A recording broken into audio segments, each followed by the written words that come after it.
Welcome to the UP Notable Books Club, brought to you by the Upper Peninsula Publisher and Authors Association. Ann Dallman has lifelong roots in Michigan's Upper Peninsula. She started out as a newspaper reporter/photographer and later taught middle and high school English, journalism, and reading. 15 of those years on the Hannahville Indian Reservation in Wilson, Michigan. She holds an undergraduate degree in journalism education from the University of Wisconsin and a master's degree from Viterbo University. A freelance writer, she is now writing her third Cady novel. Ann served as writer-in-residence at Wild Acres Retreat Center in North Carolina and was awarded scholarships to study writing with author Susan Power, Split Rock Arts Institute, Minneapolis, Minnesota, and a Highlights Foundation sessions in Honesdale, Pennsylvania. Her middle grade novel, Cady and the Bare Necklace, a UP Notable Book, received Historical Society of Michigan State History Award, Midwest Book Award, New Mexico-Arizona Book Award, and was Next Generation Indie Book Award finalist. The second book in the series, Cady and the Birchbark Box, is also a UP Notable Book and received the Historical Society of Michigan State History Award. All right, it's 7:01 and we will get underway. My name is Victor Volkman and I am the president of the Upper Peninsula Publishers and Authors Association. Normally we have Evelyn Gathu as our host, but she is on the road, returning from halfway between Sault Ste. Marie and Crystal Falls. But the Crystal Falls District Community Library is the co-sponsor of tonight's presentation. And we are very happy to have on board once again Ann Dallman, this time for the second in the Cady Whirlwind Thunder series, Cady and the Birchbark Box. We'll get to Ann in just a moment after my obligatory commercial for the Upper Peninsula Publishers and Authors Association. There's exactly 2 months left before the deadline for the UP Reader, which I'm holding in my hands, and you can contribute your short story, your personal memoir, your poetry, your opinion piece, anything that you would like. The only requirement is that you join UPPAA, and as part of your membership, you get the ability to submit your stories to the UP Reader, and this will be our 8th annual edition coming out in April of 2024. It's hard to believe that much time has gone by, but that seems like it's the case. Well, we really hope if you're not a member, you'll consider joining and submitting your work. All right, welcome, Ann, and we'll let you kick things off. Tell us a little bit about the book and the series itself, and anything you'd like people to know. Okay, Cady and the Birchbark Box is the second, as Victor said, in the series. The first was Cady and the Bare Necklace, and I'm wearing the necklace from that was the inspiration for that book. I had a very good friend when I taught on the Hannahville Indian Reservation in Wilson, Michigan for 15 years. And she was a member of the Sault Ste. Marie tribe of Chippewa and the matriarch of her family. And she's the one who taught me about birch bark. And she gave me this beautiful, I don't know if you can see it, it's a birch bark kind of container with sweetgrass holding the panels together, and then little acorns dangling from around the different sides. She learned how to make this from her grandmother, who was on Beaver Island, and her grandmother actually made this particular basket the size of this acorn. And those earrings are now in a museum somewhere. My friend died, crossed over 3 years ago. But I keep this out and look at it every day and think of her and think of all the wisdom she passed on to me. And she was one of the people on the Hannahville Res who told me, when you write about the happier things, write about the good side of reservation life, not the downside, because there are some really wonderful things. And one of them is the storytelling and humor. And I hope that I got that across in my books. When I talked to Evelyn, she suggested I read a section, so I'm just going to read a very short 2.5 pages to you called Wigwas or Birchbark. I was sitting cross-legged on my bed that evening when Dad knocked on the door and asked if he could come in. "What have you got there?" he asked. I showed him the birchbark box with its decorated quill work. I held the little journal in the palm of my hand. Dad hummed. "Birchbark is pretty interesting stuff. Legends tell us if you want to preserve something, you should wrap it in birchbark and it won't decay. And if you look closely, you'll see the little marks on the birch bark look like little thunderbirds. Your little book was wrapped inside a birchbark box, so it stayed in fairly good condition. Birch has quite a few medicinal uses. Did you know birch is a natural pain reliever because it contains, I can't pronounce this, salicylate, which is the compound found in aspirin? It can help with treating inflammation, pain, and fever. It can be used to make tea to help with the pain of so many illnesses. And Dad, thanks. That's enough for now. It's great you think the marks on birch bark look like little thunderbirds and that birch can be used in medicine. What I want to know is why this box and journal were buried in old Joe's backyard. Can you give me an answer?" "No, Cady, I can't. I've told you before, and your grandma has told you, this is your mystery to solve. It's time for lights out. Tomorrow is a school day." I woke up thinking about something I heard a girl in my culture class say to one of her friends. The teacher had asked her the meaning of the word Odan. She told him she didn't know it before adding, "I'm better on a different day." "That's fine. That's okay. Remember, I expect you to be better when you come to my class. I expect you to be prepared because you've made some effort to study. Got it?" Iris railed back at her. The girl looked at Iris and shook her head as if to say, "Okay." It was up to each of us to show up prepared and to make some effort. I'd always liked to sketch and kept my combination of sketchbook journal in my backpack. I took it everywhere with me. I grabbed it from my backpack and started writing down what I'd learned in the past few days. Maybe writing it down would help me learn more, and at the very least, it would calm me down. I was trying to unravel this mystery. I could hear my dad telling me, "Well, Cady, trying is not doing. Do your best, girl. Do your best and get going." I picked up my favorite ballpoint pen, the one with a flower on top that lights up when I write, and started making notes. What did I know so far about the mysterious birchbark box and journal? John Ray, Irish, and I had gone to an abandoned house that belonged to John Ray's family. We dug in the backyard where we found this mysterious birchbark box containing a journal.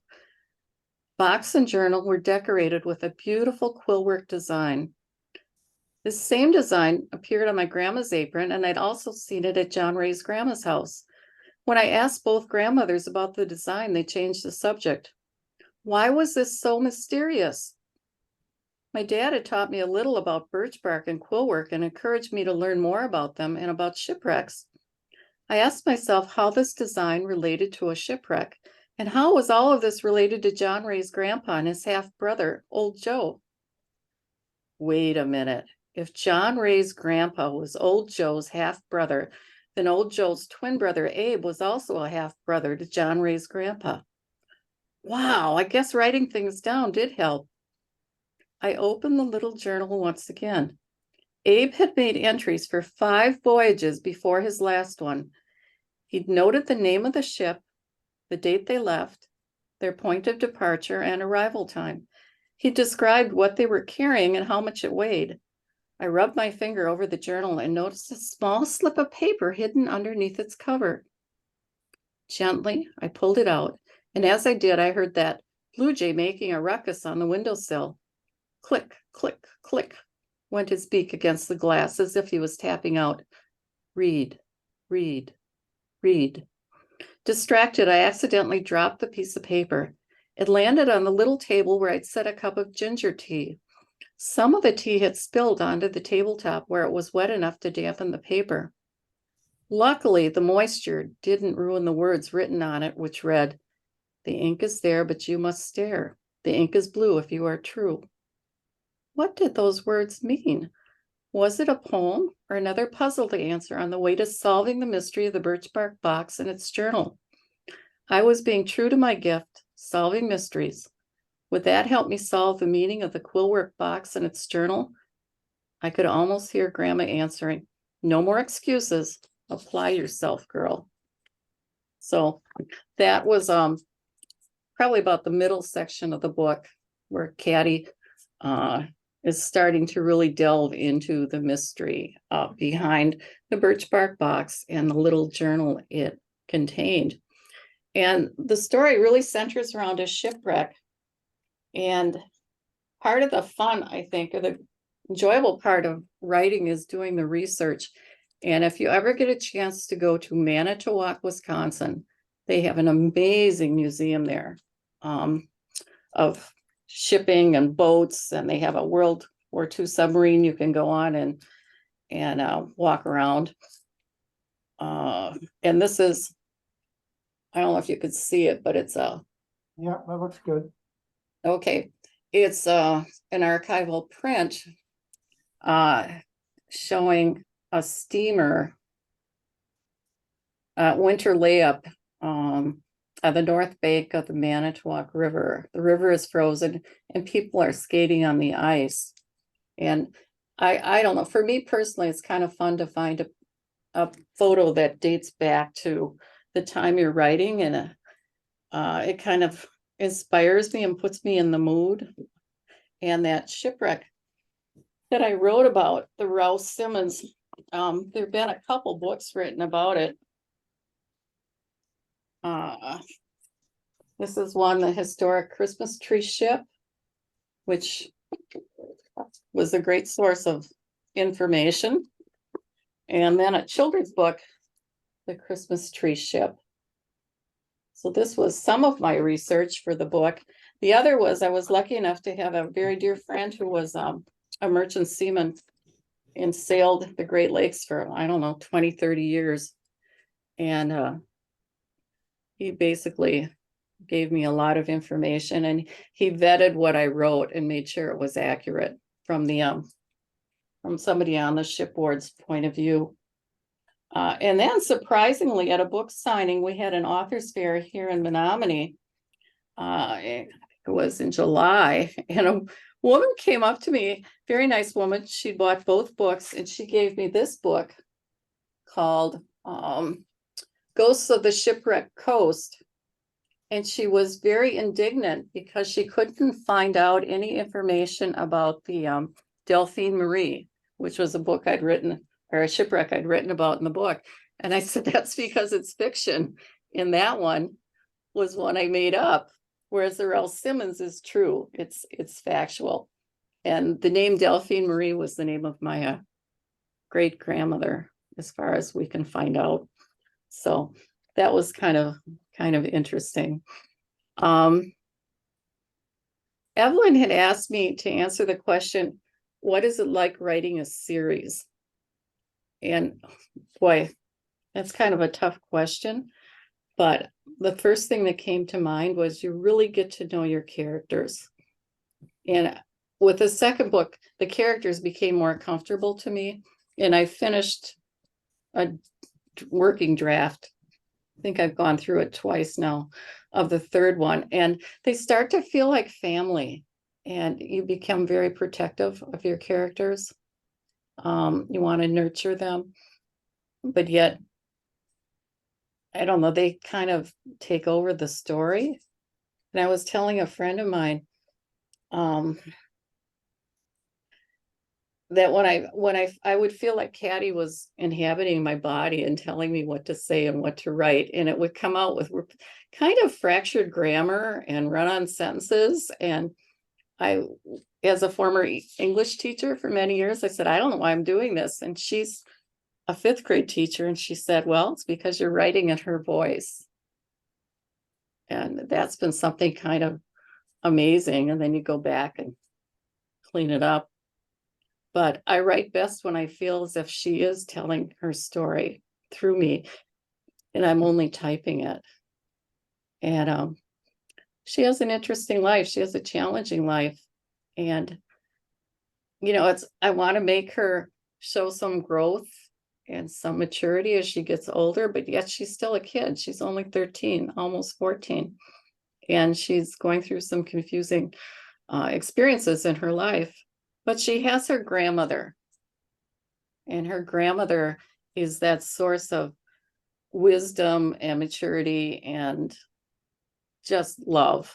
She's always there for Cady and teaches her things about her culture, things about life, things about being a young girl. And Cady trusts her and loves her and is frustrated that they've moved from Minnesota to Michigan and she's not as close physically to her as she had been. And if any of you have grandchildren, you know that special feeling you get toward those little guys. Cady struggles with the fact that her mother disappeared from her life when she was 6 or 7. She was just a young little girl. Nobody ever really told her why her mother was gone. And I get more into that in the 3rd book, because she's at the age where there are women's teachings she should be learning. And she wants her mother to be the one to teach her those things, but her mother is just not there. And with a 26, 27-year-old stepmother who's not real well versed in the culture, she's not comfortable learning those things from her, if Francine was even in a position to teach them to her. So that's a source of conflict in the third book. She's become more comfortable at her school. She still has this crush on Jean Ray. He is off again to the Dakotas, training with the elders, learning things. Because as an elder once told me, we taught a course in Native American literature together. He was a school language teacher. He said, our elders are our books. So you would learn things from the elders because it is an oral tradition. Things aren't necessarily written down. And some things aren't meant to be written down. They're meant to be, transferred that way. So that's pretty much where the 3rd one is going. She's going to be exploring different parts of the state with her grandmother and exploring different parts of her family background and her culture and trying to figure out what happened to her mother. And in the back of my mind all the time, I'm thinking about this whole issue of missing Indigenous women, because I found out that a couple of my former students are now in that group. And it's really upsetting. It's sad that has happened to them. When I taught in Hannahville, and I'm assuming it's the same way now, we had a very small high school. School was K-12, approximately 180 to 170 students. It varied. I taught high school English, grades 7 through 12. And you'd get very close to your students because you would have them year after year after year. And you could see their progression. And I loved teaching there because I got to teach the way I wanted to. I didn't have somebody saying, okay, you have to do pages this and this and this today. If I had a group that was struggling with vocabulary, and a lot of them were, I could spend time on vocabulary more so than maybe a mandated curriculum would dictate. And I think that's why I get into vocabulary in the book, both English and Potawatomi. At that time when I taught there, we had to have the Potawatomi words printed out and put up on different parts of the classroom, on cupboards, on the door, etc., and integrate the language as much as we could. So I did want to say a shout out to Victor and Joanna. I really like the illustrations that Joanna did for this 2nd book, and they're also on the Amazon posting. I think she's extremely talented. I love the one of the bird on the basketball net. Yeah, she really captured his feistiness, because he follows Cady around and she gets a little irritated because that darn blue jay is always there, getting into her business and keeping her going. And it was really fun to see her take my words and put them into picture form. Here's another one of the blue jay. I don't know if you've ever had an artist. It's a real gift. It's a generous gift from Victor to have an artist put my words into pictures and see them come to life. And also I want to shout out to Brandy for doing the audio and thank her for doing the audio versions of both books. Let's see, one more thing. This is something I found today because I like to bring a show and tell things into when I'm talking. This was something that one of my students did, and it was a purse. You've probably seen these. I got this at a rummage sale for $1. Brand, it's brand new, and she painted it. And I think it's just beautiful. And that might show up in this next book. Grandma might be carrying a purse like this. But the influence of Native art in our lives is there. I mean, I've looked at purses like this since I was a little girl, and I never noticed. And it's very much a Great Lakes, Ojibwa, Potawatomi, Odawa design with the floral motifs and the flowing leaves. And I think she just did a splendid job. So, are there any questions? I'll take a little break here before I go on. Debbie's got her hand up. Go ahead, Deb.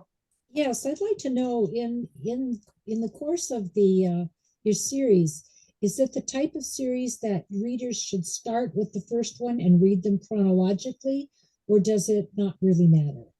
It doesn't really matter. It doesn't, it's kind of a thrill to hear you say series when there's 2 and I'm working on number 3. I never, I'm a former journalism teacher and journalist reporter. So the fact that I wrote these still kind of amazes me. But no, they are standalone.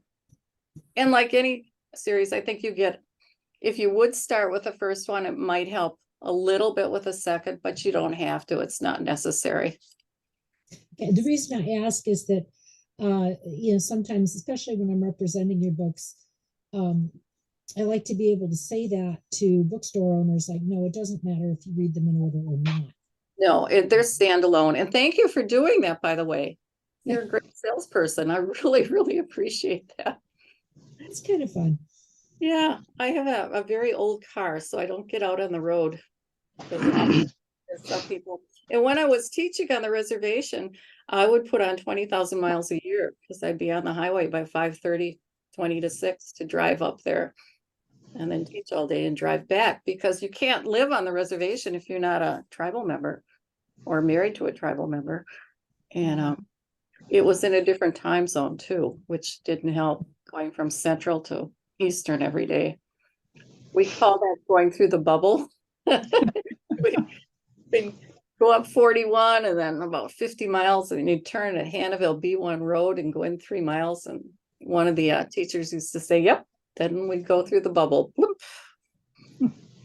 So many. I have a question if you can hear me. Sorry, I was eating my dinner. I noticed there was one person who was like part Potawatomi and part Ojibwe. Mm-hmm. And she said she was the perfect potato chip. Yeah. And that kind of tickled my fancy. And I wondered if it was an actual term that people used.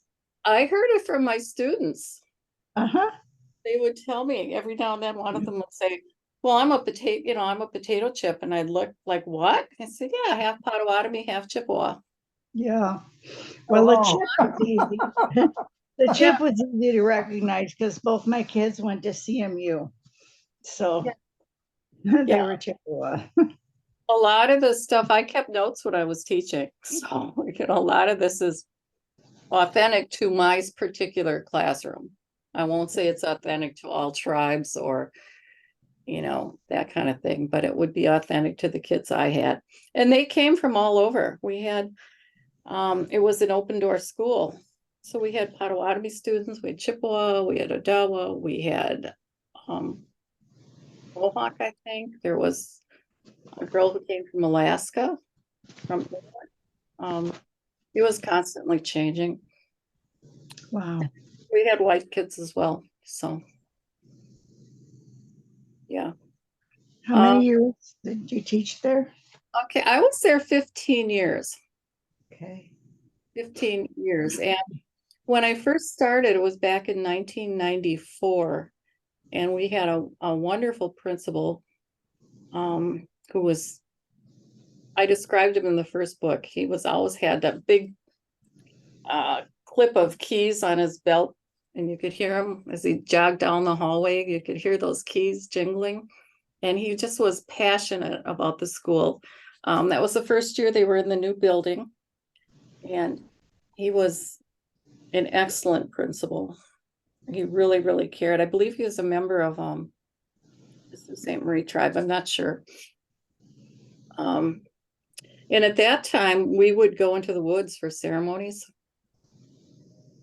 So that's a little different from a lot of schools where you'd have your in-service out in the woods around a fire or walking. You know, we had a lot of freedom there. I could take, as long as you signed out, I could take kids walking, you know, out on the roads to pass through the reservation and move around, and you tie it into a lesson. But it was a different experience, a different type of teaching, and I really, really enjoyed it. And then too, with smaller classes, sometimes 10, 12 kids in a class, you get to know them pretty well, and you could give them a lot of one-on-one attention that they need. You know, so, and that's something I've tried to do when writing these books, is to bring you into Cady's world, because she's really walking the path of two worlds and trying to keep her balance. You know, where does she belong? Where does she fit? And that's something she really explores in the third story. Because Irish, she and Cady get into kind of a heated discussion, and Irish is saying, well, you haven't been here that long. What would you know? And Cady implying that she's the newbie, which she is in one sense, but her family has been there for generations and generations and generations. It's just that they recently moved back. I have a question. Does Cady, does she have a Native American name? Yeah, Cady, it's Whirlwind Thunder. I'm not sure how to say that in Potawatomi, to tell you the truth. Okay. That would be a name given by a medicine person through her naming ceremony. I have two Native names. One is Makosqua, which is Little Bear Woman, and the other one I just keep to myself. I don't talk about. But they believe that your native name is the name the spirits recognize you by. What clan does she belong to? That's a very good question. Her father claims to be Eagle, but she would be from her mother, I believe. You know, I never really addressed that, because I did say that she and John Ray are different clans. Because of course, if you're the same clan, you couldn't have any kind of dating relationship, any kind of boy-girl relationship. That's a way to establish that you're not related by blood. Mm-hmm. Yeah. When you taught at the schools, did they do like a smudging ceremony before each semester? Gosh, we did smudging every Monday. Oh, every Monday. We would have ceremonies in the gym Monday morning at 9 o'clock. The whole school, from the daycare, preschool, right up through high school. We'd go into the gym, we'd stand in a circle. Any woman who was, or young girl on their moon time, they were menstruating, they were told to stand back. They could not participate in the circle because it's believed that you're very strong at that time. You could disrupt the ceremony.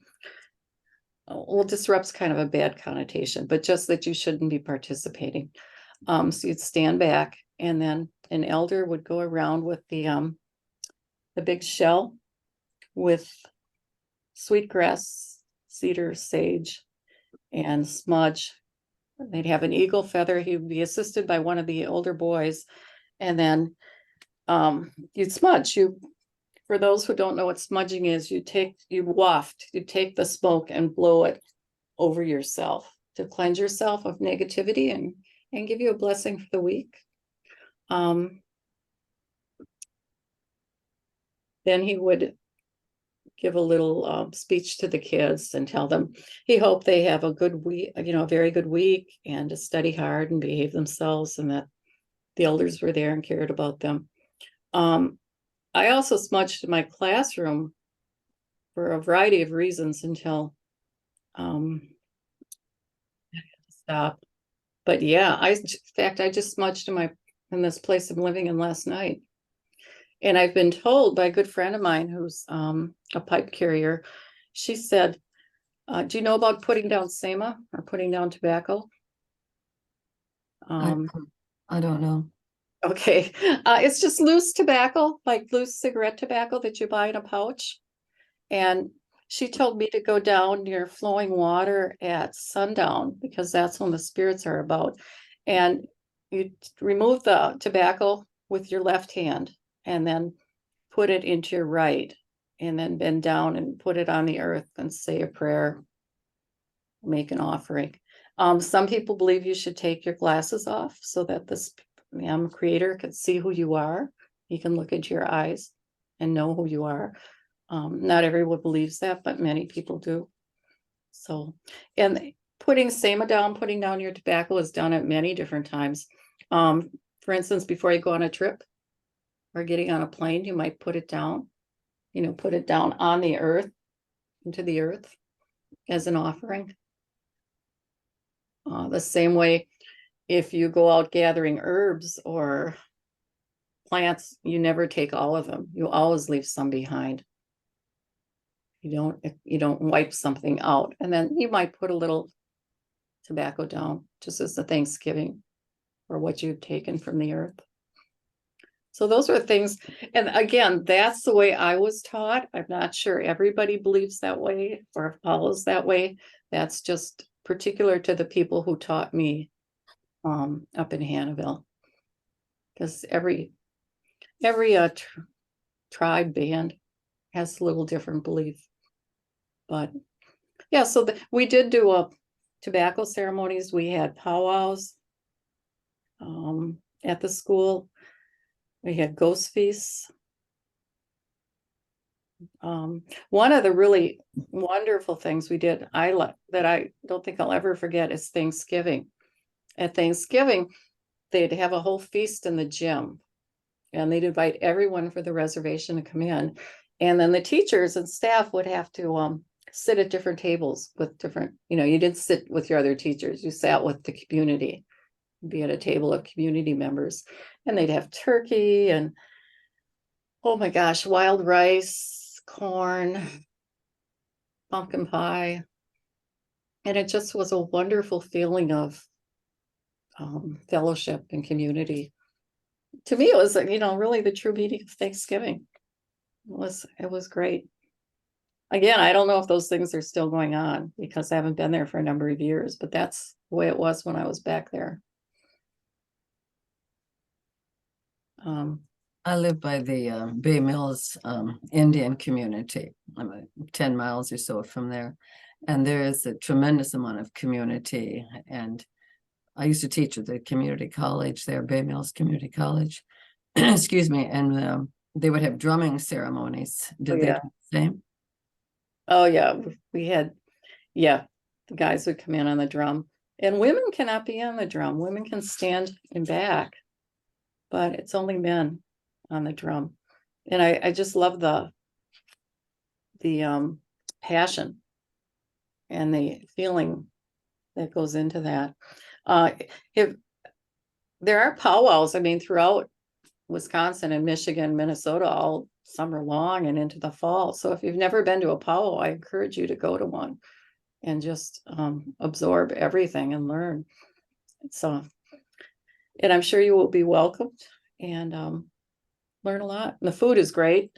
The arts are amazing. They'll have vendors selling beadwork.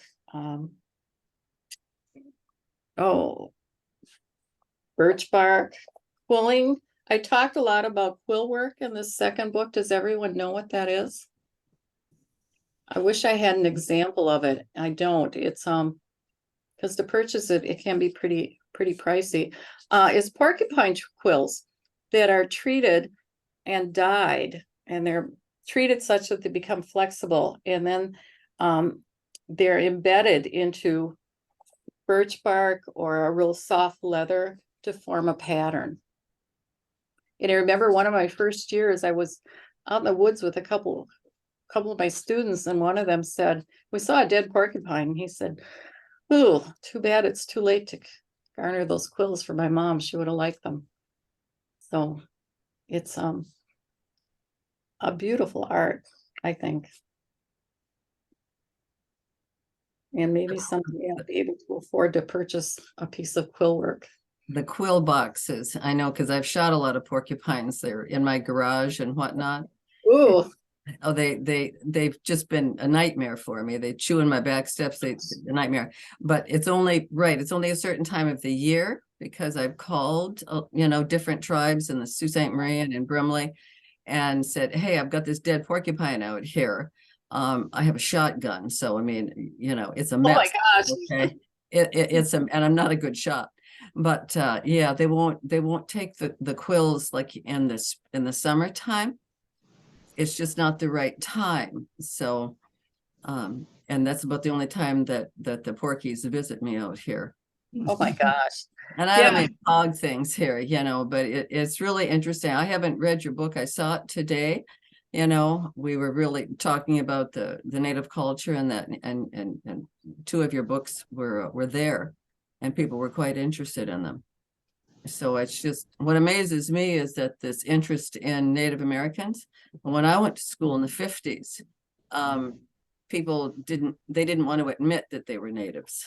So Yeah. it's really been quite a tremendous change in the last 50, 60 years, where they embrace their culture now instead of shun it. Yeah, and that's a really important point, and I'm glad you brought that up. I actually had a sister-in-law who was Native, and she was like that. She didn't want to apply for a card. There were a lot of benefits she could have received, and she just walked away from it. But she had grown up visiting the reservation, and her dad would make fry bread, and she had a lot of stories, but she, it was just nothing she wanted to live in her daily life. But I think it has changed, which is good. Yeah. Another question. If someone was interested in teaching on a reservation school, for my son is a middle school teacher, and who would he contact or apply to apply for a job? I guess just the state educational departments post listings. I'm sure he's aware of those in each state. He's not in Michigan currently, but if he accessed the Michigan posting sites, yeah, it would be there. Or he could contact the different reservation schools directly too, and tell them what he's licensed in and what he's looking for. And I don't know. I just fell into it. I was just one of those things that happened. I was looking for a job, and my father and my best friend both told me the opening, and I went up there, and I was amazed that I had grown up in this area and didn't even know that there was a reservation an hour north of me. I was Yeah. kind of ashamed of myself that I didn't know that. And of course now it's much more public with the casino Yeah. and the golf course and a lot of the other things going on up there. Being at CMU, they were right adjacent to the Saginaw Chippewa tribe. Right. And he was very interested in that. And he also I just, took a couple classes at the community college where we were living in Kalispell. And the tobacco ceremony sounds familiar to something that his teacher did with the class. Yeah, and tobacco is used, you know, I'm not an authority. I just know what I've seen and what I've been admitted to and what I've been privileged to learn and share. But your prayer ties, little square piece of cloth will have tobacco in it and it's tied, and prayer ties are used in a number of ways.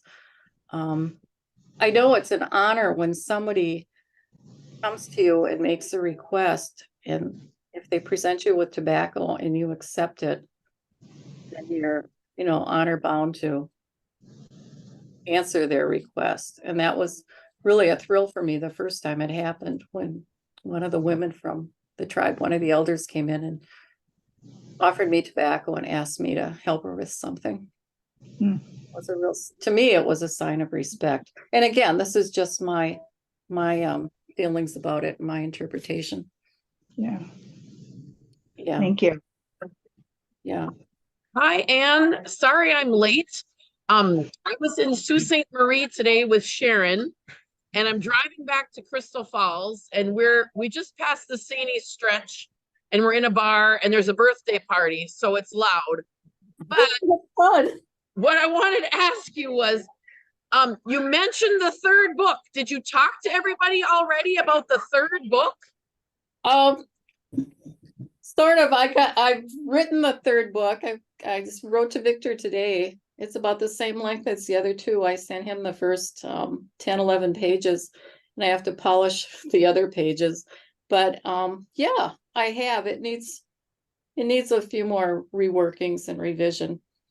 Because I try and be really accurate and honor the culture, you know, so I have native readers who go through it and point things out to me. And that takes a while because we're just coming. Anything exciting that's going to happen to Cady? Can you give us any sneak peek? Yeah, she comes more into her own, and then the romance heats up a little bit with John Ray.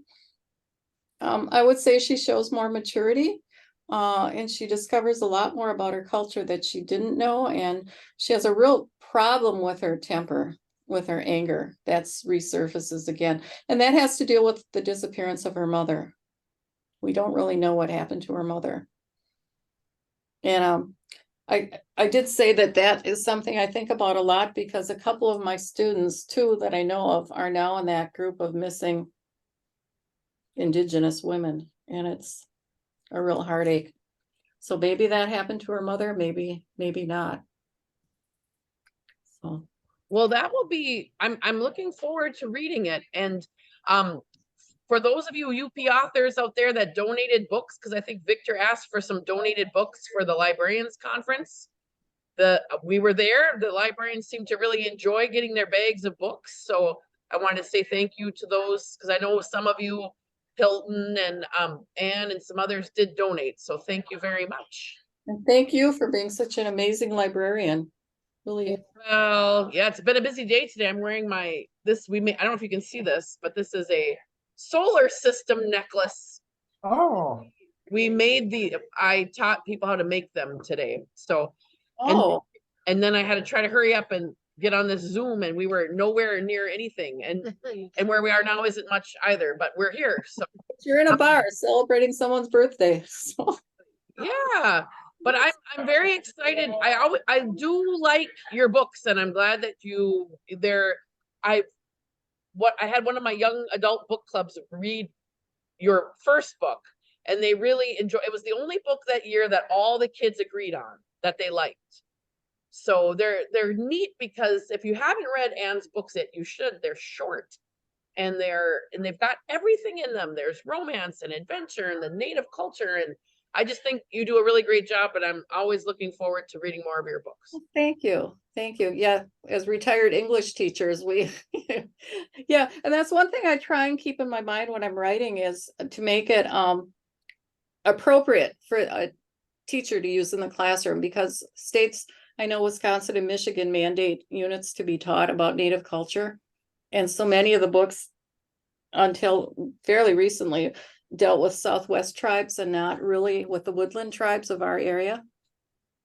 And I think that's starting to change, which is great. But I want something a teacher could use too. So it's kind of dual purpose. Yeah. Don't know if you noticed on the cover of this, it's kind of, you can see the blue jay is up here. He's kind of peeking over, and here's the ship. And then there's Cady and John Ray, kind of under the tree, figuring things out. And the artist said the colors are changing in their faces because they're changing and they're curious and discovering new things. And here is the depiction of the birchbark box. And I told Victor I did enter this in the New Mexico, Arizona Book of the Year because the artist was from is from Albuquerque, and I am a finalist in the juvenile category, which is a newly created category. So that's pretty exciting. The last one, the first book, won in their multicultural category back when it came out. So, and both of these books are State History Award winners from the State Historical Society. And the first one was a Midwest Book Award winner. So pretty proud of that. Since my background is as a journalist, I started out as a reporter, and I still miss being in the newsroom of a daily newspaper. But unfortunately, our daily newspaper has gone the way of many daily newspapers, and it's 3 days a week and not quite the staff it used to have. So any more questions about? I have sort of a question or a comment.